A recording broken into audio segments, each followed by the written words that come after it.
Detecting and preventing fraud are challenging and risky tasks, especially in a fast developing economy such as Nigeria. The efforts become crucial in the government sectors as they involve public trust and also resources. We will be talking about this with our guest who joins us virtually, Salahuddin Hashim, public affairs analyst, to talk to us about the recent happenings in the country as regards the detection of financial crimes and preventing them. Thank you for joining us on Daybreak this morning. All right. Well, quite a lot of issues really in recent times that have emerged. We heard how 100 million naira was flying around during the purchase of the APC nomination forms. And then also we heard about how 80 billion naira fraud was, uncovered by the Accountant General of the Federation. After that, we also heard about another 90 billion from the same person, and all of that. Does that bother you? The rate at which we are seeing monies are flying around without, proper, follow-up to how they came about and issues of, prosecution.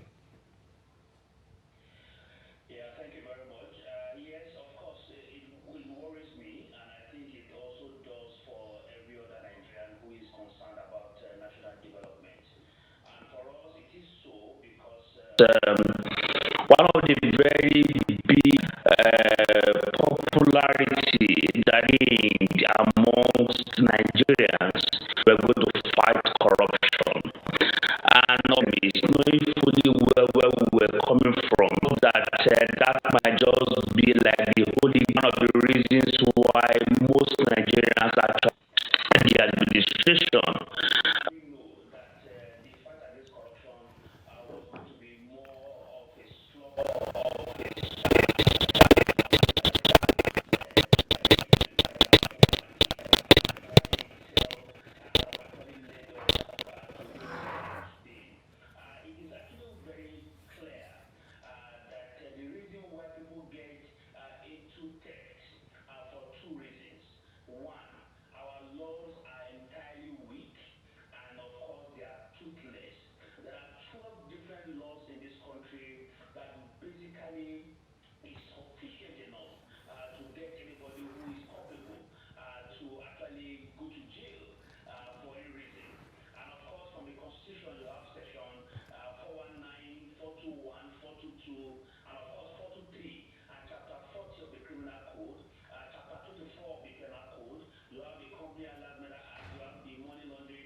Mr. Hashim.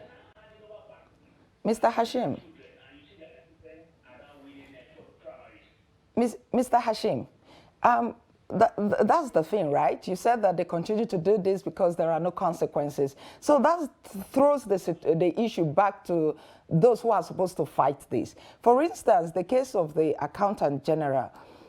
He was one of the first appointees of the president in 2015.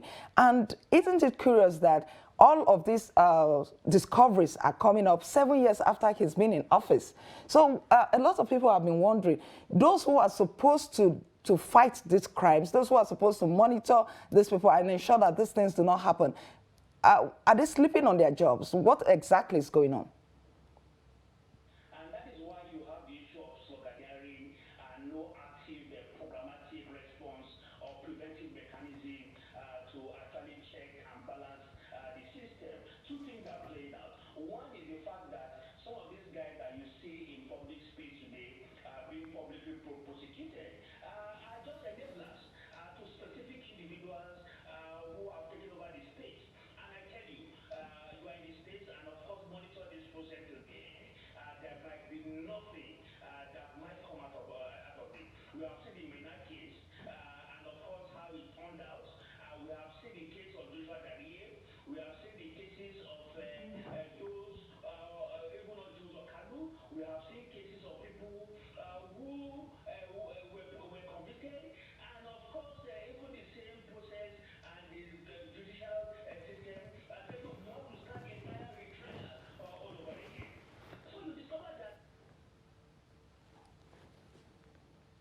organized crime, that it is actually the chain of individuals who are actually benefiting from this business is actually very huge. And that is why it becomes very difficult to be able to pin an individual and of course sanction anyone and of course anybody.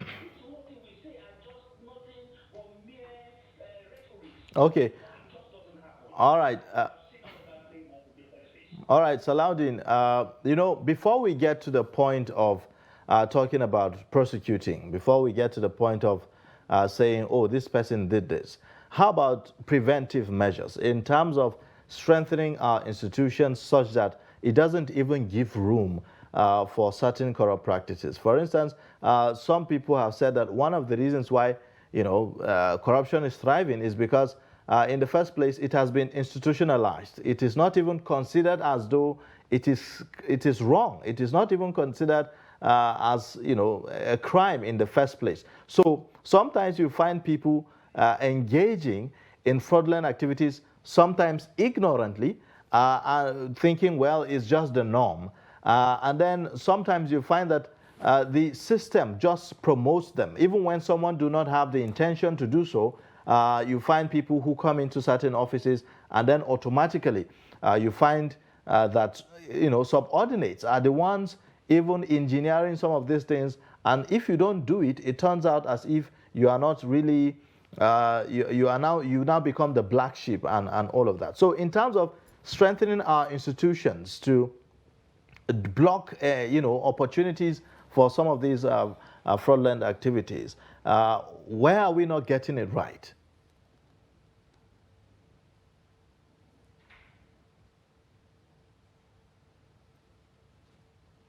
Okay, it looks like Yeah.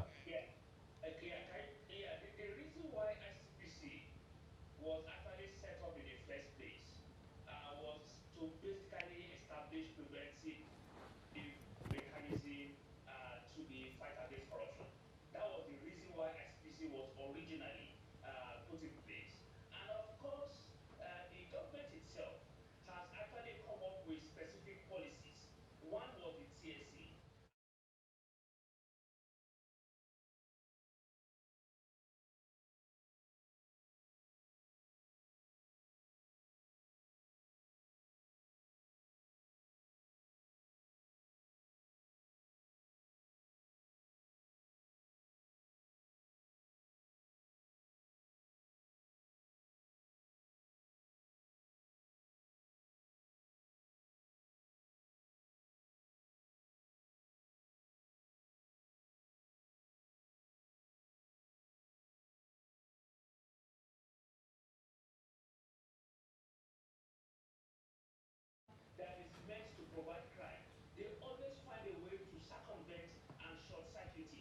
only a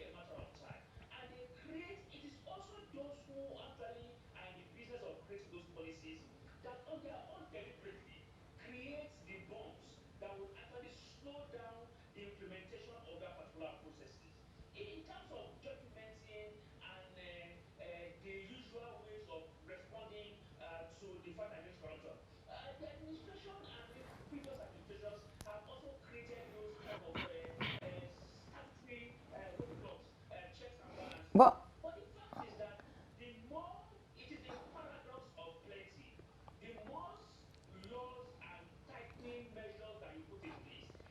but Salaudin, but Salaudin, if indeed, I mean, a government comes in and says, on the mantra of want to fight corruption, and this government knows that for whatever law you bring, for whatever it is that you bring to fight corruption, there'll be people there to circumvent it. Isn't since the government, I want to believe they are part of the society. They know the people that they are ruling, right? So they know that there's a possibility that these people will want to circumvent it. So why is it lack of will that prevents them from also taking action to ensure that that process is not circumvented? yes, it is one. Two, it is also the when this administration came, one of it were very quick to adopt was body. It turned out to be body odor.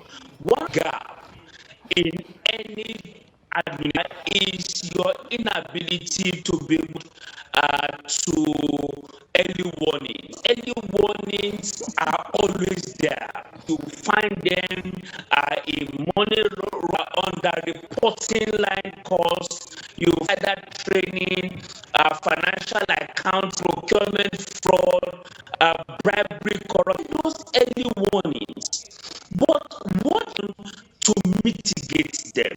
We don't have responsive diplomacy that we do was the act carries out in carrying out those sting operations. And let me tell you, one of the major challenge has been us and the investigators institutions are also very weak and in consonant. There is no coordination in so that absence of coordination has largely for people to also do knowing fully well that the professionalism in terms of hired out. So once you notice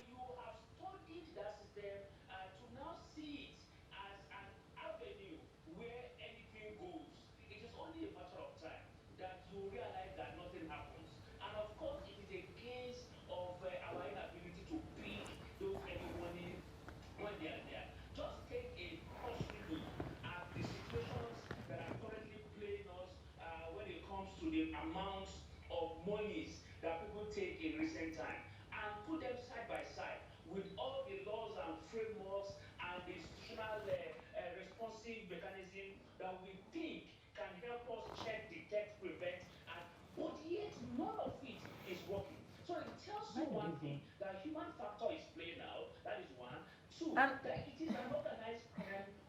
and Salaudin, and Salaudin, Salaudin. And one thing that bothers me, one thing that I have not been able to wrap my head around is the amounts of money. Sometimes you hear that somebody has allegedly taken 80 billion, another person allegedly taken 2.9 billion. And I know you're not a psychologist, right? But why would anybody take that amount of money? It appears too much. I'd like you to speak to the psychology behind taking that amount of money from government coffers. I wonder how those kind of individuals actually sleep. After COVID, there was a report that SPC actually released, and that report said that over 1.6 billion was actually found on the school feeding program in one individual's account in the Ministry of Agri. That had giant school feeding. I mean, that kind of money obviously might kill somebody that doesn't have the heart to retain it. And over 300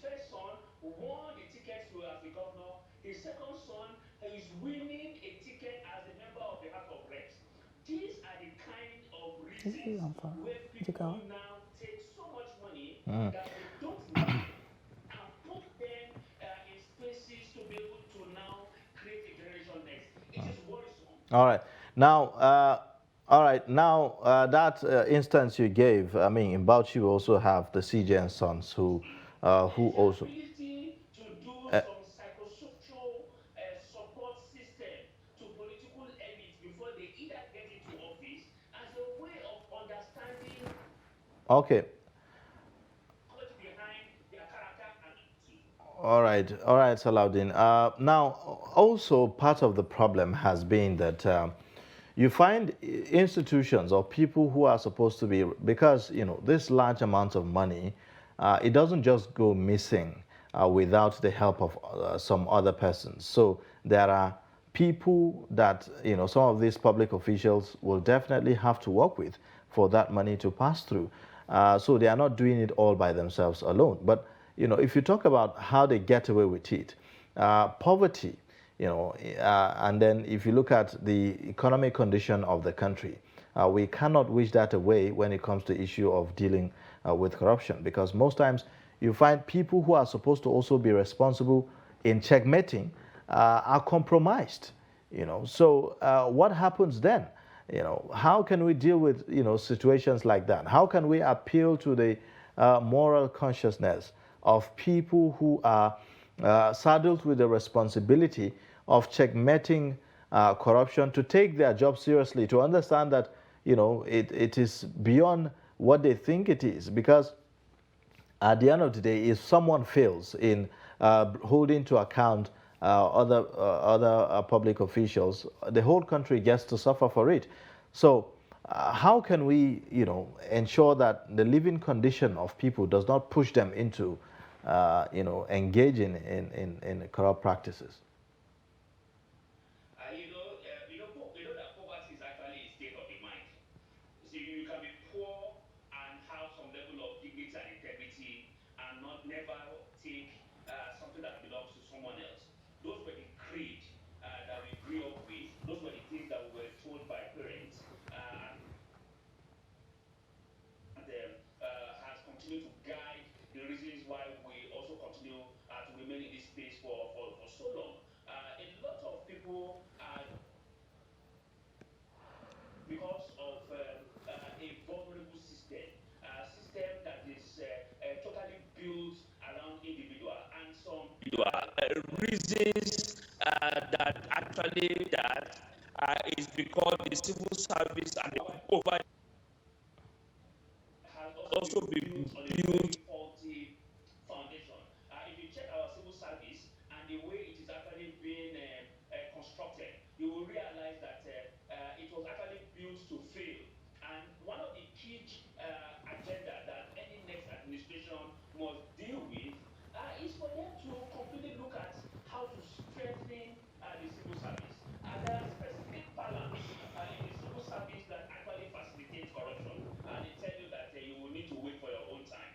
That when somebody is doing something, you also need to ensure that it is justified because somebody else has also done it.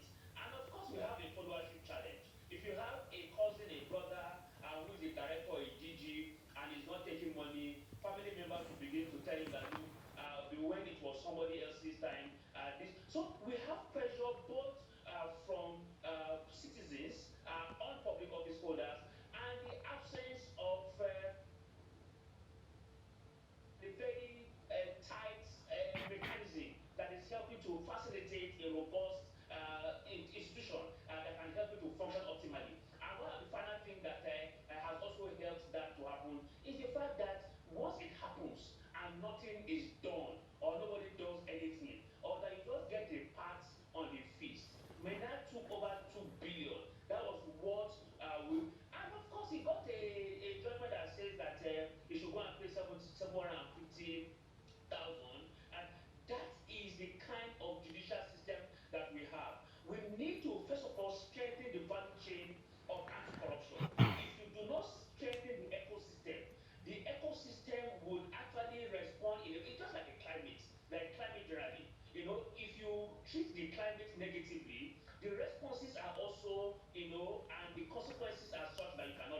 All right, now. That is actually dealing with what we currently witness in the public sector today. Okay.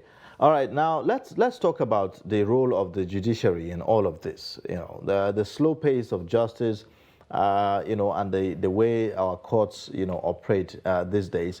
It's in a situation where public officials are not even afraid of going to court. They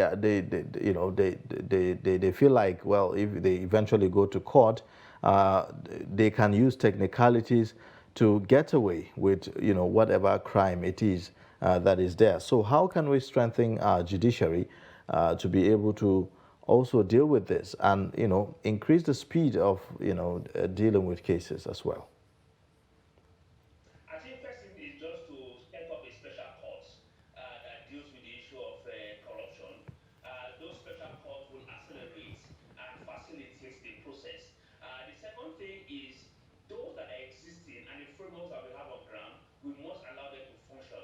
We have the ACJA, and that particular process for me is actually very fundamental and has proven to be very active. But of course, how it actually works is something that also we need to deal with. And the third thing is about the practitioners in the industry.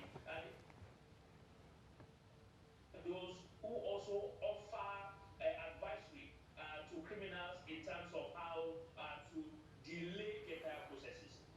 Check between 2015 and now. Once you are taken to court, there is one common approach to it. Is that you come in on a wheelchair, or you come in on crutches, or you come in and you are in court and you faint. So it has become a noise, so everybody does it. Okay? So, and these are not situations that these individuals learn. They were trained and tutored by those that are in the industry as to how to continue to delay justice and how to make this thing happen. And one very key gap we also witnessed in recent time was when the attempts to also sanitize that particular happen and this thing of, and of course the public outcry and how we have also prosecuted the approach was wrong. I agree.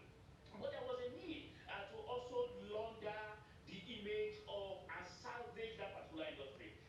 But the method, the methodology didn't go down well with people. But I think that there are also existing measures, even within the industry, on how to self-regulate.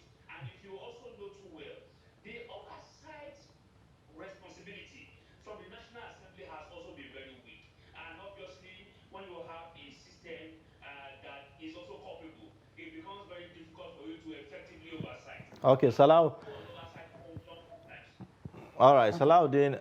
Also, there are others, some legal pundits who have also raised concern about this, presumption of innocence until proven guilty as something that causes setback in our laws. Some have advocated that why don't we, reverse it the other way? You are guilty until you are proven innocent. Do you think that we should consider doing that? Basically, that is just to promote the rights of individual and to ensure that nobody is punished for an offense they didn't commit. And I think the law is actually very correct to come up with that. You realize that it is popularly said that it is better for a criminal to go scot-free than for an innocent person to get punished for an offense. Okay, but this has, but these are some of the technicalities that some lawyers have relied upon in our courts. Because the burden of proof in the court is also very important to provide when during prosecution. So we have seen sometimes a lot of people who have been accused and all of that, but yet because of the issue of evidence, they get to go scot-free, even when we all know that they are actually guilty of it. So they found a way around, doing away with evidences. Sometimes we have witnesses who will 1 minute, say one thing, and then the next minute are saying, otherwise. So if you look at that, what do you think? What do you think of that?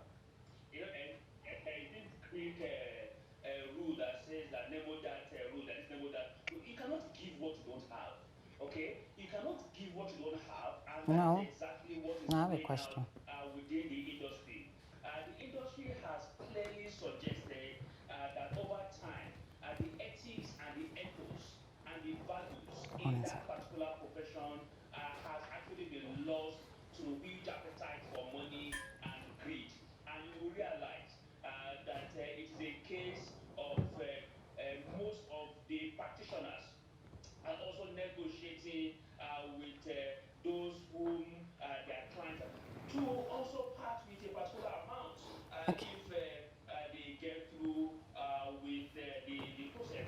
Yes, the job is for you to protect and of course guide your clients through, but sometimes you realize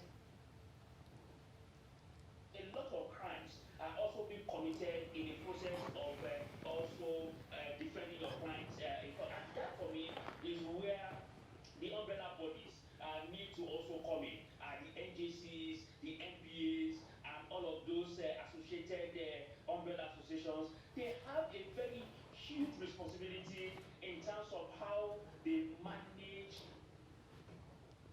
Okay. Okay. and mitigate the downward Okay, Salau. image that the industry is coming from. Okay, Salaudin. We have talked about how the judiciary, what they can do, how those who are supposed to fight crime, what they are supposed to do. How about the society? Because sometimes it appears the society enables them. You see a situation where somebody has stolen a lot of money, and then the society gives him chieftain title, right? The person goes to a religious center, he is respected and called to come and sit in front. He comes during election, he's the one that gets voted. So what do you say to that? Social constructs and corruption are just one of the key challenges that we must deal with. One of the biggest consequences to what has happened is that we have a growing army of immorality amongst the people. The citizens themselves have become very much culpable. Vote buying has become one of the key issues that goes on. People pay. We saw the shameful display during the primaries. Delegates and members of the society, but they sold their conscience for specific amounts, and leadership selection process then became very faulty. All right. Members of the society, All right. those who sold their vote are members of the society as well. All right, Salau. Well, thank you so much for joining us on Daybreak today and sharing your perspectives with us. We do appreciate. We have to end this at this point to get some more perspectives. Thank you. Thank you very much for having me. Yeah. All right. We have also in the studio Dr. Jennings Ikenyao. He is a policy analyst, and he also joins us to give us more perspectives on the financial fraud in the system. Thank you for joining us. Thank you very much. You're welcome. Anyway, Well, yes. we live in a country where anything can happen. Yes, you know specifically, so, yes. We want to look at the recent trend. When we talk about financial fraud, it looks like public officials have enablers, even among the people. So now, if you look at, say, for instance, the monetization of politics right now, the trend that we are seeing, how much of a danger is that, for our, system? You have to define what is actually financial fraud. Are you looking at it from the perspective of financial crime, or looking at it from the perspective of embezzlement, or resources have been short-changed through bogus. I think all of this covers. I think they all come under one umbrella. Fraud. Taking money that you shouldn't take, diverting public funds. Yeah, because the system, our TSL is supposed to be working. If our TSS is actually working, the financial fraud shouldn't have been in existence. Maybe it could be minimized. Even there's nowhere in the world that you don't have financial fraud, but it depends on what you want to define as financial fraud. Okay, so for instance, some people have gone, some people have used money laundering. Yes. So for instance, very recently, the EFCC arrested the Accountant General of the Federation over, an allegation of over 80 billion naira fraud, and then later also we got to discover that also there's also another 90 billion naira and all of that. We've seen in the past few weeks, EFCC made similar of such arrests and all of that. So that's what we are talking about: diverting government funds, whether you launder the money, whether you inappropriate. Use of money and our financial system is so porous. When you look at that and you place it side by side with the politics that we are practicing now, the monetization of politics. Our financial system is so porous in the sense that it's manipulatable, in the true sense that money goes round without being accounted for. And the starting point is the bureau de change, because if you deal with the starting point, which is the bureau de change, because these monies don't translate into naira, they translate into dollars. So the bureau de change are part of the system. They are part of the financial fraud, because they facilitate these funds when these funds are moved out from the system, and how do they facilitate it? Because my idea of the bureau de change is that they are there and you bring your money to change. How would they know the source of that money? They facilitate it through the exchange. They facilitate it through the conversion of the... Not really conversion. Conversion is part of it. They facilitate it through transferring the funds, because probably you have a 1 billion naira now, and the bureau de change is ready to give you that in dollars. Yeah, so it makes it easier for the facilitation of these funds, because if these funds are not facilitated through the exchange system, and again the banks are also responsible. So it's a combination of the banks, it's a combination of the bureau de change, it's a combination of people are using proxies, using names, all kinds of names to actually... Companies. That's correct, because most times you ask these questions, where is the central bank with the so-called BVN? People have BVN, so can't you trace those funds with the BVNs, that people have BVNs and the rest of financial details? So I think if you want to solve the system, how do you solve the system is to have a functional, one single treasury account. Like in America's system, they have what they call general accounting system, that all funds are put in the system. Doesn't the TSA takes care of that? Now, the TSA, the way it's working here is not the way it works in America, because there's a starting point that at every point that this money gets to the general accounting system, there is an accountability. There is a process where this money moves into. Because, for example, if my currency is naira now, and naira is going to be used anywhere in the world, we know where the transaction of the naira will go.